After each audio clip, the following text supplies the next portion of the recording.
Hello and welcome to Chicago Reacts, Americans Learn. My name is Colin, and today I'm watching World War I, 1916.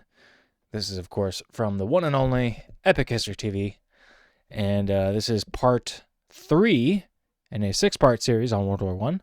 So go back and watch the first 2 if you haven't already, and also be sure to like, share, and subscribe if you haven't already. We do appreciate all the likes and all the subscribers. We're a pretty new channel. We don't have a ton of subscribers, but we always welcome more. Who doesn't, right? Join the family. We're one big open growing family.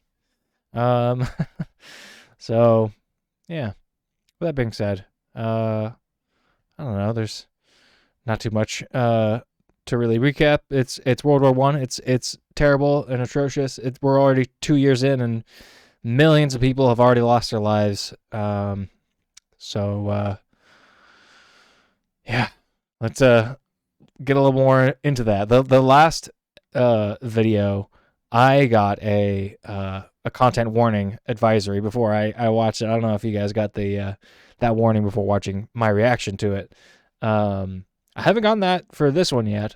When I clicked on the link, it quickly started from 0, but I didn't get any warning. So maybe it'll be a little bit lighter. Maybe 1916 won't be such a heavy year for World War I. And with that being said, why don't I bring up the share screen here and let's find out.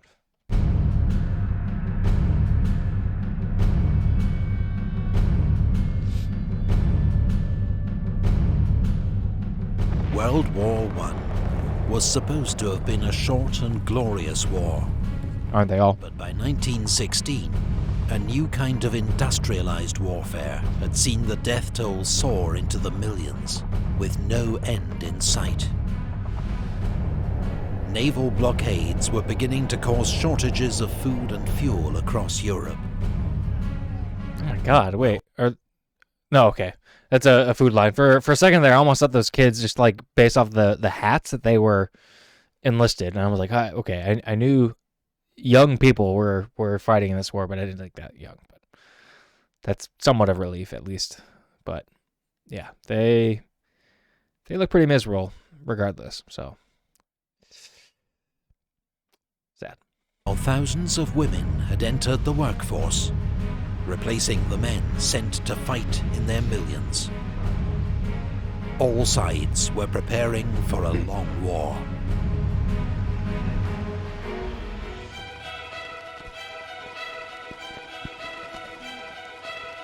The war has raged for a year and a half as the Allies continue to battle the Central Powers, recently joined by Bulgaria.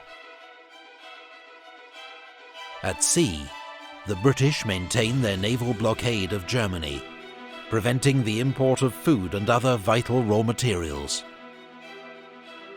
Germany has retaliated with a U-boat blockade of Britain, but has to limit its attacks to avoid provoking the neutral USA, whose citizens have already been caught in the crossfire.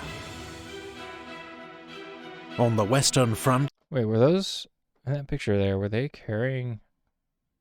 Is there a corpse underneath that flag? Or no, that's not quite human shaped. But what exactly? It's not just a flag. What else are they carrying there? There's a lot of pictures here, like in the last video in particular too, that like I want to know more of the backstory behind some of these photographs. That's an interesting one. On the Western Front, French, British and Belgian troops are dug in opposite the Germans, both sides trapped in the bloody stalemate of trench warfare. On the Eastern Front, the Russians have ended their long retreat and stabilized the line, but their army has suffered huge losses. On the Italian front, Italian troops have launched a series of costly, unsuccessful attacks against strong Austro-Hungarian defences. While on the Balkan front, the Central Powers have overrun Serbia whose army is forced to make a bitter retreat through the Albanian mountains. Now, on the 5th of January, Austro-Hungarian troops attack Montenegro. They are delayed at the Battle of Mojkovac, but 3 weeks later, Montenegro is forced to surrender. On the Caucasus front, the Russians launch a surprise winter offensive against Ottoman Turkish forces. 6 weeks later, Russian troops occupy the city of Erzurum. In April, they capture the Black Sea port of Trebizond. Meanwhile, the British transport 2 motorboats to Lake Tanganyika in Africa. They finally arrive after a 10,000-mile trip by sea and land, and help the British seize control of the strategic lake from local German forces. The same month, in German Cameroon, German troops besieged on Mora Mountain for 18 months finally surrender to the Allies. It marks the end of the Cameroon campaign.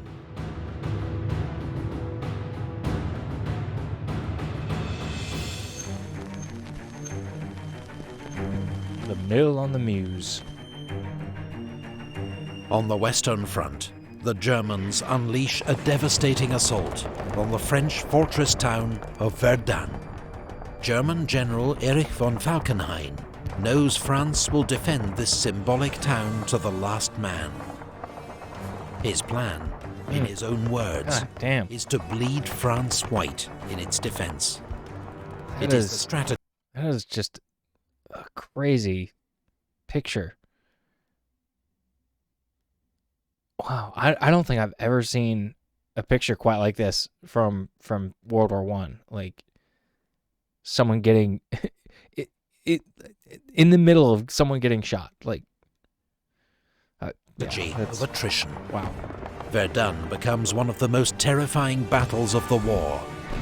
A mincing machine, where infantry divisions are destroyed almost as fast as they can be fed into the line. In Britain, 1 million men have already volunteered for military service. But the government realizes it won't be enough. Britain becomes the last major power to introduce conscription. That spring, on the Western Front, British troops are the last to be issued with steel helmets. The nature of trench warfare produces a high proportion of head wounds. The German Stahlhelm, the French Adrian helmet, and the British Mark I steel helmet offer limited protection from shell splinters and shrapnel. I feel like the of those three though, I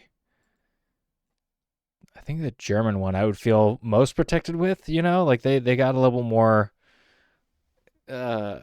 coverage, like below, like right beneath the cranium, right? You know, like this British ones look like they serve very, very little protection, like only from anything coming from above, but like nothing from sides or anything like that. Kind of the same with who did they say the other ones were from? The French Adrian helmet. The French. And the British Mark I steel helmet offer limited protection from shell splinters and shrapnel. I don't know if you guys know which of those three was most effective, even though they just said they weren't particularly effective at all. But if you know which one was most effective, let me know in the comments, or let me know which one you would personally feel most protected by. For me, it's the German one. Yeah. Yikes. Neutral Portugal has been cooperating with the British, which seems to offer the best chance of holding on to her African colony, Portuguese Angola. On the 9th of March, Germany retaliates by declaring war on Portugal. On the Eastern Front, Russia launches an attack near Lake Narok to relieve pressure on the French at Verdun, but it's a disaster. There are 100,000 Russian casualties, and the attack fails to divert any German troops from the fighting at Verdun. In Dublin, Irish Republicans launch an armed revolt against British rule. It becomes known as the Easter Rising, and is put down after 6 days of street fighting.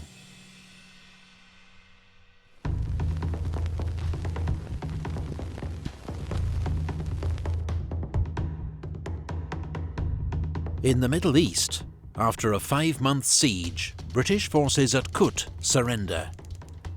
General Townsend leads 9,000 British and Indian soldiers into captivity. About half later die from starvation or disease.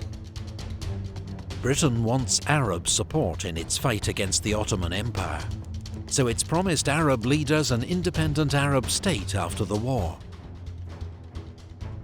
But now, Britain and France secretly sign the Sykes-Picot Agreement, planning after the war to divide the Middle East into British and French zones of control. Unaware of this deal, Hussein bin Ali, Sharif of Mecca, leads the Arabs in revolt against Turkish Ottoman rule. In the Battle of Mecca, his forces seize control of the Holy City. On the Italian front, Austro-Hungarian forces launch a surprise attack at Asiago. Italian defences give way. Austro-Hungarian troops are poised to break through into northern Italy. That month in the North Sea, the German High Seas Fleet clashes with the British Grand Fleet at the Battle of Jutland. In the only major naval battle of the war, the British suffer heavier losses, but claim victory as the German fleet withdraws and does not re-emerge from its base for the rest of the war.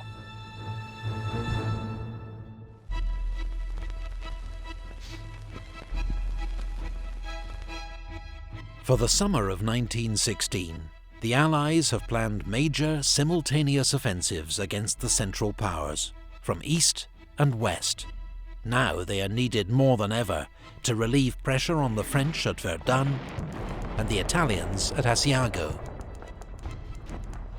The Russians launch their attack first. On the Eastern Front, General Alexei Brusilov has carefully maintained the element of surprise. His troops break through the enemy lines, in some places advancing 60 miles and taking 200,000 prisoners. This brilliant, though costly, Russian attack achieves its aim, as the Central Powers are forced to redeploy troops from other fronts to shore up the line.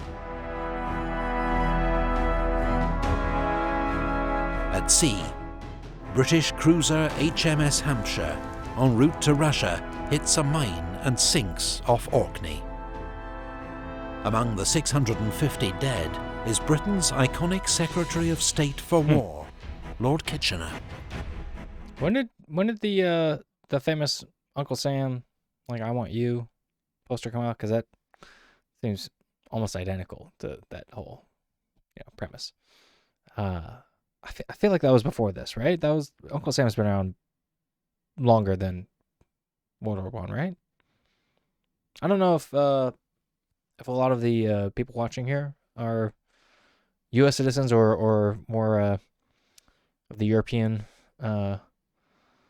persuasion. I don't know, persuasion, or more from Europe, I guess. So maybe you wouldn't know. I don't know. Maybe you know more about U.S. history than I do. I wouldn't put it past myself. I don't know. But yeah, that makes me want to see what every country's version of that "I Want You" poster looks like. Who they use as their mascot. This is a very tough looking soldier with a very large handlebar mustache. Very intimidating.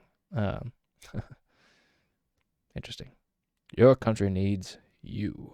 Or kind of points more like that. Yeah, anyway. Let's move on.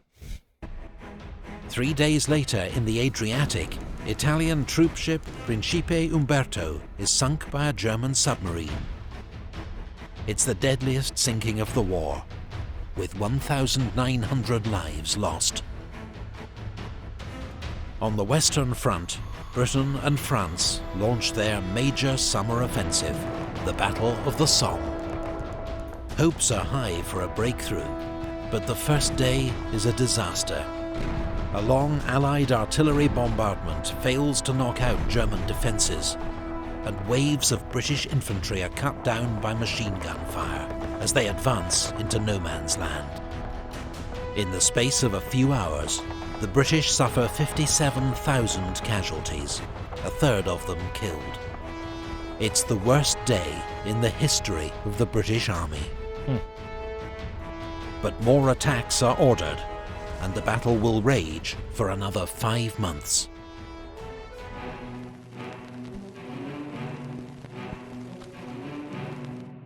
Encouraged by the Russian advance, Romania joins the Allies. But despite an initially successful advance into Transylvania, Romania quickly faces a counter-offensive from German, Bulgarian and Austro-Hungarian forces. The Allied force at Salonika tries to support Romania by launching their own offensive towards Monastir. With Serbian troops in the lead, there are small gains, but dogged Bulgarian resistance prevents a breakthrough. On the Western Front, General von Falkenhayn finally calls off the attack at Verdun. The French army has honoured their commander General Nivelle's promise. Ils ne passeront pas. They shall not pass. But victory comes at a terrible price. 365,000 casualties. The Germans lose almost as many. Verdun remains one of the bloodiest battles in human history. Wait, like, what? How was their flesh stripped from their bones so quickly? What's going on? What? I'm just like kind of confused. But like, I think, was it earlier in this video or was it the last picture where I was questioning if any of these were staged? But like, right? Like it takes a while for corpses to lose all of their flesh. So like, maybe it was fire, but like, would the fire? I don't know. The fire has to be pretty hot for it to turn bone to ash, I guess. But yikes! I almost don't want to know. For his defeat at Verdun, Falkenhayn is sacked, and Germany's heroes of the Eastern Front, von Hindenburg and Ludendorff, take command in the west. Meanwhile, the Battle of the Somme continues. Near the village of Flers, the British introduce a new weapon they hope can break the deadlock of the trenches. It is called the tank. But despite some small successes, the first tanks are too few in number and too prone to mechanical failure to make any real impact. On the Eastern Front, Russia's Brusilov offensive comes to an end. Casualty estimates vary wildly, but it's clear both sides have suffered catastrophic losses. Neither the Russian nor the Austro-Hungarian army ever fully recovers. On the Italian front, heavy fighting rages throughout the autumn, as Italian forces make repeated, costly assaults against Austro-Hungarian positions along the Isonzo River. The Battle of the Somme comes to an end amid autumn rain and mud. The Allies have advanced 10 miles at the cost of 600,000 casualties. German losses are about 450,000. The Allies reassure themselves that this is a winning strategy, because at this rate, Germany will run out of men first. Meanwhile, disaster engulfs Romania as the country is overrun by the Central Powers. Romanian forces suffer 250,000 casualties. The remnants of its army take position alongside the Russians on the Eastern Front. That winter, Franz Joseph, Emperor of Austria since 1848, dies. He is succeeded by his son, Karl. In Britain, Prime Minister Herbert Asquith is forced from office and succeeded by David Lloyd George, while General Joffre is replaced as French Commander-in-Chief by General Nivelle, who promises victory through bold, aggressive action. Amid the comings and goings, US President Woodrow Wilson's attempts to mediate a peace settlement come to nothing. Neither side is willing to make concessions. Epic History TV relies on the support of fellow history lovers. So if you like what we do, please consider pledging anything from $1 per video at the channel's Patreon page.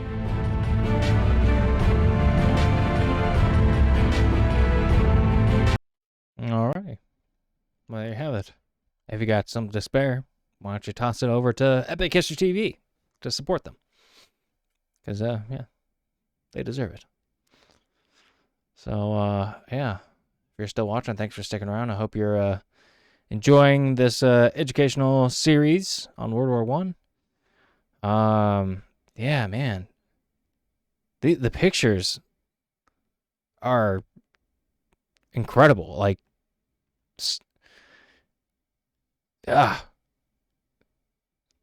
again, like I just want to know more of the backstory behind a lot of these pictures. Like